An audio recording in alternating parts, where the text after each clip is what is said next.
Let's write this down. Defendant Dorothy Thompson has refused to pay on the grounds of lack of funds and is trying to waste the court's time with irrelevant arguments. Marcus, it's me. Judge laughs at homeless grandmother in court. Then 100 Hells Angels lock down the courthouse. When Judge Harrison mocked homeless grandmother Dorothy Chen for sleeping in his courthouse lobby, he thought he was teaching respect.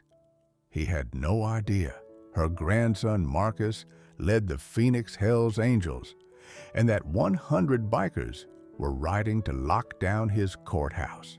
Riverside County Courthouse stood like a marble fortress.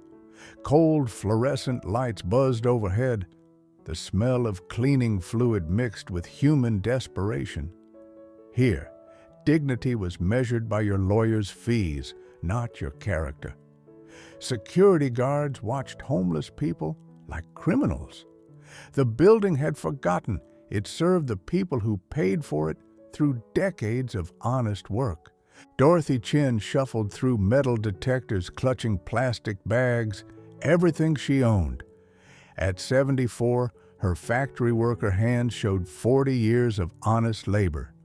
Those same hands had paid taxes building this courthouse. Now they shook from hunger.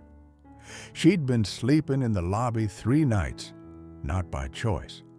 After her husband died, medical bills ate their savings. The pension check couldn't cover rent. The waiting list for senior housing stretched 2 years. So she slept on marble benches, trying to stay invisible. What courthouse staff couldn't see, Dorothy's grandson Marcus had built a different kind of family. The Phoenix Hells Angels respected their president's grandmother like their own. They just didn't know she was suffering yet. Dorothy's challenge wasn't just homelessness, it was dignity. How do you keep your head up when society treats age and poverty like crimes? How do you ask for help when pride is all you have left? She fought to matter as a whole person, not just another problem for the system to manage. "Bailiff, bring that woman here." Judge Harrison's voice cut across the courtroom. Dorothy rose slowly, arthritis making every movement painful. Whispers followed her to the bench. The judge looked down at her with disgust. "Ma'am, this is a courthouse, not a homeless shelter." His voice carried contempt. Dorothy straightened her spine. Factory work had taught her to stand tall under pressure. "Your Honor, I apologize for any inconvenience. I was simply seeking shelter from the cold." "Everyone's fighting battles you know nothing about," she added quietly, hoping he might understand. Harrison leaned forward, smelling opportunity to assert power. An elderly woman with nowhere to go? Perfect target. "Save the sob story," Harrison sneered. "This court deals with law, not excuses from people who think rules don't apply to them." Dorothy's calm response surprised him. "Sir, I worked 40 years paying taxes that built this building. I raised a family who serves this community. I'm not asking for special treatment, just basic human decency." Her dignity irritated him. He wanted tears, not strength. "Well, your community service doesn't give you the right to trespass. This is my courtroom, and you're disrupting legal proceedings." Dorothy felt something crack inside. Not defeat, anger. This man had never worked a factory floor, never chosen between medicine and food, never slept on cold marble because pride wouldn't let you burden your family. She reached for her phone with steady hands. "Marcus, it's Grandma Dorothy." Her voice stayed calm despite Harrison's growing impatience. She'd raised this boy, taught him strength comes from protecting others, not hurting them. "I'm at the courthouse, sweetheart. The judge here thinks homeless grandmothers deserve mockery instead of respect." Harrison rolled his eyes. "Are you calling your lawyer, ma'am?" No, Your Honor, I'm calling my family. Marcus's voice carried through the phone, sharp with concern. Grandma, what courthouse? What's happening? Riverside County. Judge Harrison thinks sleeping on cold marble is a crime worse than treating elderly citizens like trash. She hung up, folded her hands, looked Harrison in the eye. Everyone's fighting battles you know nothing about, Your Honor. You're about to learn what happens when you mess with someone's family. Harrison's anger flared. This old woman dared threaten him? Mrs. Chen, are you attempting to intimidate this court? Because I can add contempt charges to trespassing. Dorothy didn't flinch. I'm simply informing you that my grandson values family. He believes elderly people deserve respect, not ridicule. Your grandson? Harrison laughed. Let me guess, another bleeding heart social worker? This court doesn't negotiate with family pressure. The audience shifted uncomfortably. They were watching systematic cruelty disguised as justice. Dorothy maintained her composure with military precision. Marcus had inherited his discipline from somewhere. Everyone's fighting battles you know nothing about, Dorothy repeated. But some battles create soldiers you don't want to face. Harrison's smirk widened. He was enjoying this. Marcus Chen's emergency call reached Tank Rodriguez first. Tank, it's Marcus. My grandmother's being humiliated in court by some power-hungry judge. She's 74, homeless, and this bastard is treating her like a criminal. Tank's voice hardened. Marine Corps training never left. How many do you need? All of them. Grandma Dorothy doesn't deserve this shit from anyone. Ghost Martinez answered on first ring. Brother, I'm 20 minutes out with 15 bikes. Roadkill Thompson. My boys are rolling. Nobody disrespects family. Iron Mike from the East Chapter. 30 brothers inbound. This judge picked the wrong grandmother to mess with. The network spread like wildfire. Phoenix Hell's Angels. Tucson Chapter. Vegas Brotherhood. Word traveled. Marcus's grandmother needed protection from civilian authority that had forgotten basic human decency. Harrison was hitting his stride now, feeding off the audience's discomfort. So, Mrs. Chen, you think your grandson intimidates me? This is America. Courts aren't influenced by family connections or emotional manipulation. Dorothy's response surprised everyone. Your Honor, my grandson learned honor from me. I taught him that strong people protect weak people. That's what families do.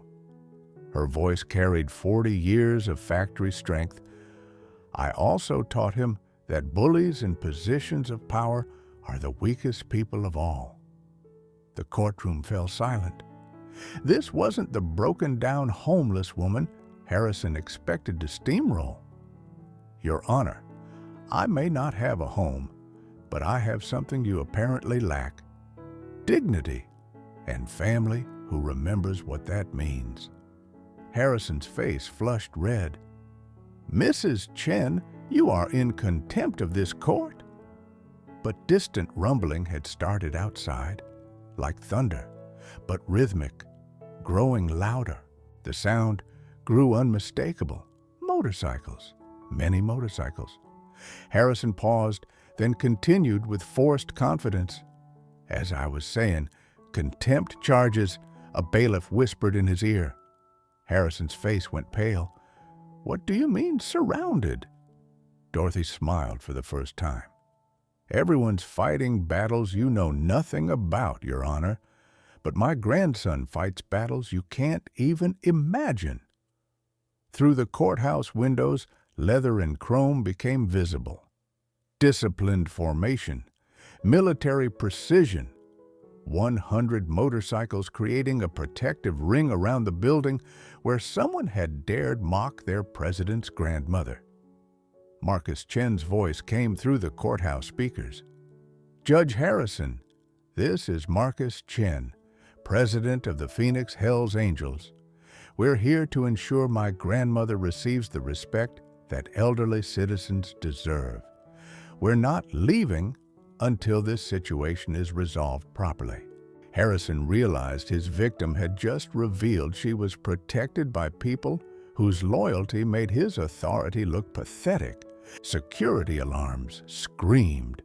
100 Hells Angels motorcycles surrounded the courthouse in perfect formation, not threatening, protective, like a military honor guard. "Bailiff, call the police!" Harrison shouted. But the bailiff was staring out windows. "Sir, they're not breaking any laws. They're just there." Marcus Chen's voice echoed through the building. "Judge Harrison, we're here for Dorothy Chen, our grandmother, our family. She deserves dignity, not mockery." Harrison tried to maintain control. "This court will not be intimidated by motorcycle gangs." Marcus responded immediately. "We're not intimidating anyone. We're protecting an elderly woman from systematic abuse disguised as legal procedure."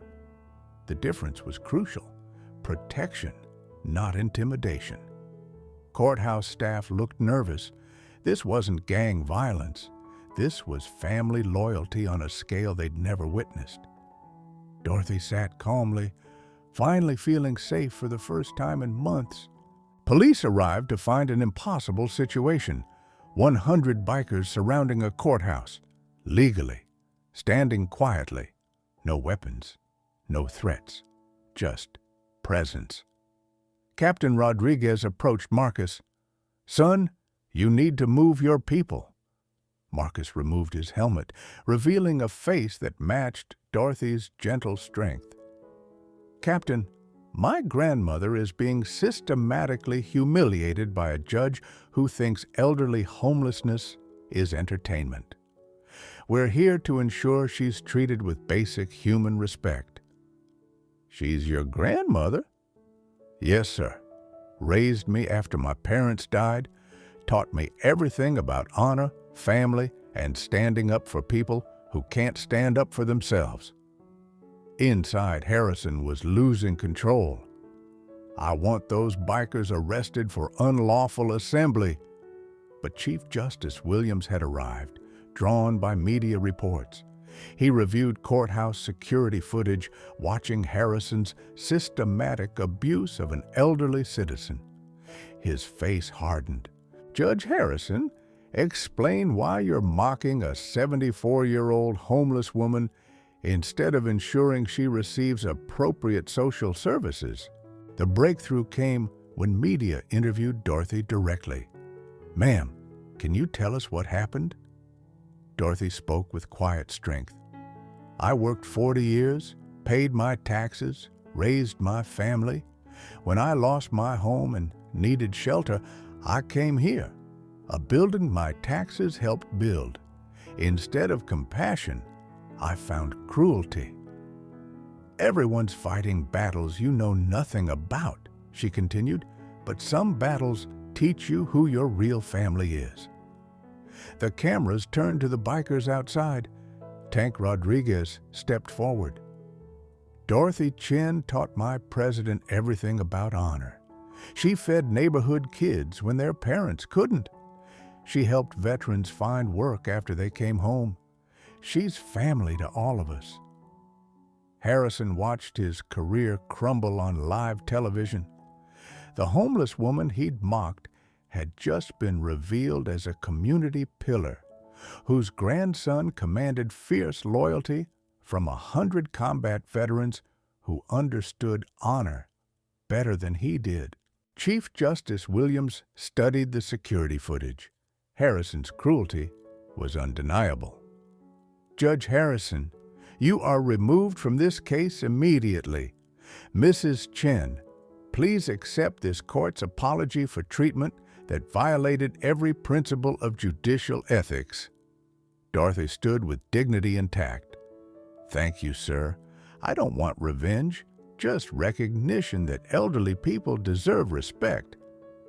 Marcus entered the courtroom, followed by Tank and Ghost. 3 generations of strength walking together. Marcus knelt beside his grandmother's chair.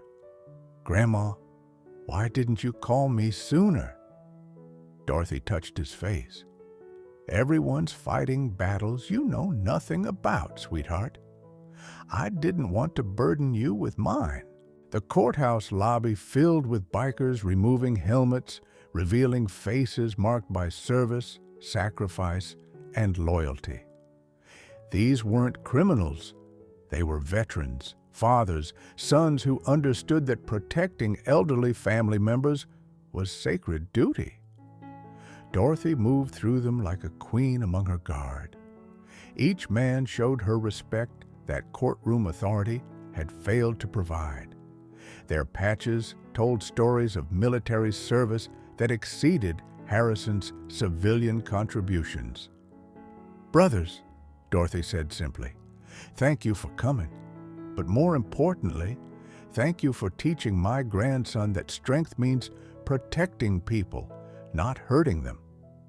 Tank wiped his eyes. "Ma'am, you taught us that. Through Marcus, through example." Harrison watched from the bench, understanding finally that he'd attacked someone whose family extended far beyond blood, whose influence had shaped leaders, whose value exceeded his own. Media coverage transformed Dorothy from homeless problem into community hero. Neighbors remembered her kindness. Veterans recalled her volunteer work. Former factory co-workers testified about her character. Mrs. Rodriguez. Dorothy always helped struggling families, fed kids whose parents worked double shifts, never asked for anything back. Veteran Tom Martinez. She spent weekends at the VA hospital, brought cookies, played cards with guys who had nobody else. Pure gold. The narrative flipped completely. Harrison had publicly humiliated a woman whose lifetime contributions exceeded his own. The contrast was devastating. Social media exploded with #Justice for Dorothy. Donations poured in. Housing offers arrived. But Dorothy wanted something else, systematic change so no elderly citizen would face similar humiliation.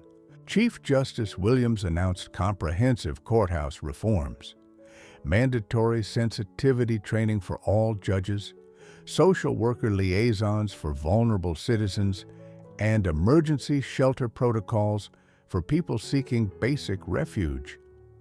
Dorothy Chen's treatment violated every principle of justice and human decency, Williams declared.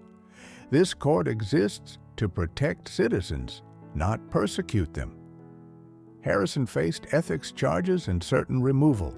His career ended by cruelty to an elderly woman whose family included 100 combat veterans willing to ride through snowstorms to defend her dignity.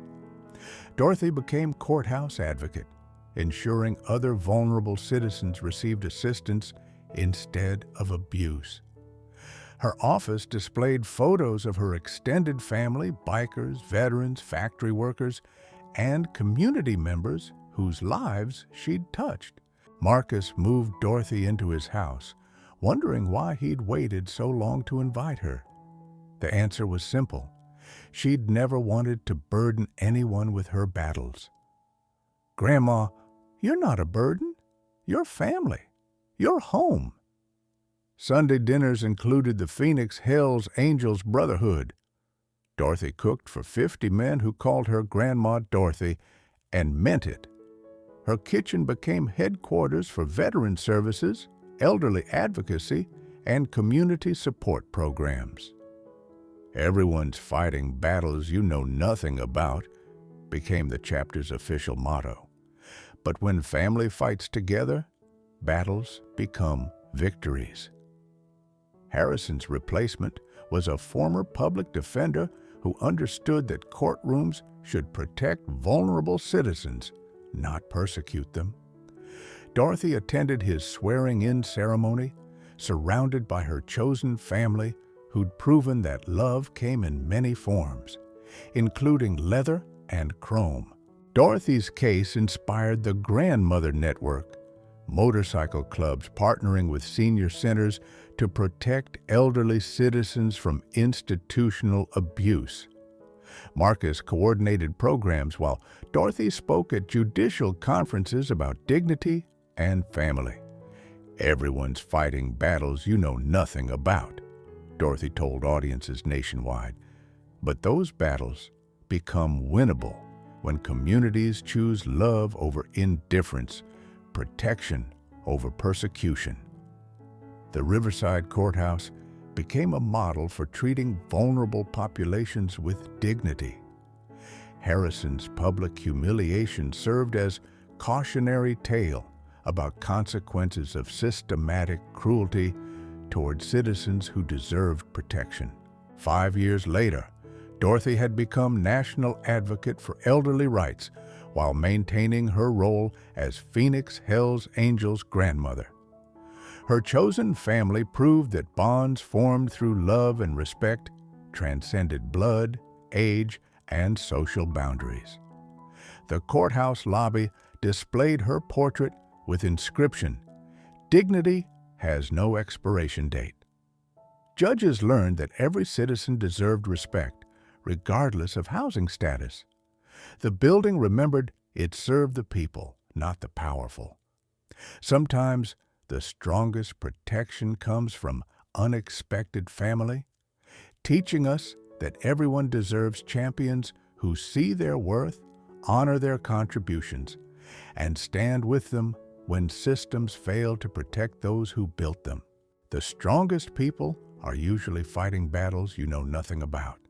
And sometimes those battles create exactly the family needed to defend others facing similar struggles, showing us that respect transcends authority, dignity transcends circumstances, and love transcends everything.